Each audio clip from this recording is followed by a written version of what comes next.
और महागठबंधन जो है वो 110 पर था, अभी 85 पर, 18 सीटें डाउन चल रहा है।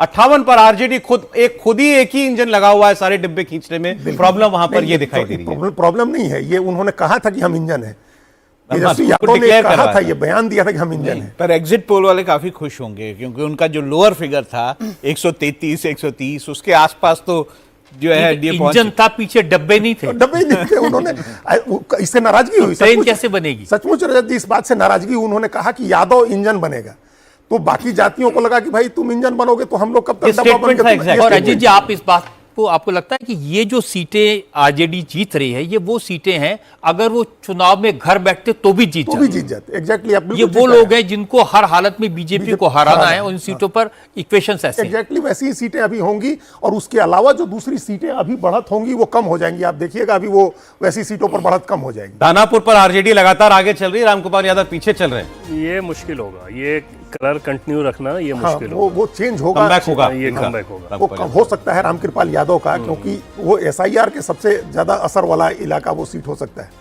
जब इस तरह का ट्रेंड होता है ना, तो जो बड़ी क्लोज कंटेस्ट वाली सीटें होती हैं वो जो विनर होता है उसके पक्ष में जाने लगता है। अब ये ट्रेंड आया बरुराज सीट का। अगर बरुराज सीट पर बीजेपी लीड कर रही है तो इसका मतलब कि ये बहुत ऊपर जाएंगी सीटें। सबसे टफ सीट, सबसे मुश्किल सीट बीजेपी के लिए मुजफ्फरपुर में। अब देखिए एनडीए 140 के पास पहुंच रहा है रुझानों में, 140 के अराउंड जो लोग कह रहे थे, जहां से शुरुआत ज्यादातर एग्जिट पोल कह रहे थे 135 140 मिनिमम एनडीए जो बता रहे थे, वहां 140 पर देखिए एनडीए खड़ा हुआ आपको दिखाई दे रहा है रुझानों में। बहुत मुश्किल होगा यहां से कमबैक करना, लेकिन फिर हमने भी वो दौर देखा है सनम 2015 वाला, पलट गया था सब कुछ 2-3 घंटे के बाद, तो इसलिए। लेकिन रजत जी ने ठीक बात कही, ये दो जो है एक्सेप्शन थे, बट नॉर्मली ये जो ट्रेंड है, इस वक्त तक जो ट्रेंड आता है ये कंटिन्यू रहता है। थोड़ा बहुत मार्जिनल सीटों की संख्या में थोड़ा बहुत अंतर हो सकता है। 2-3 फोर्सेज हैं जो कल हम लोग बात कर रहे थे कि त्रिभुज की 2 भुजाओं का योग हमेशा तीसरी भुजा से बड़ा होगा।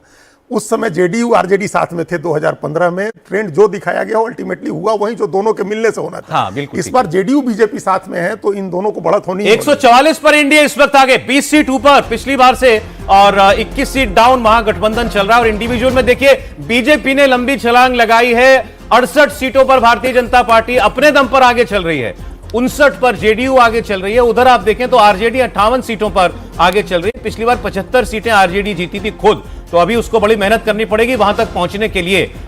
दूसरा बीजेपी पिछली बार 74 थी, उसके आसपास ऑलरेडी पहुंच चुकी है।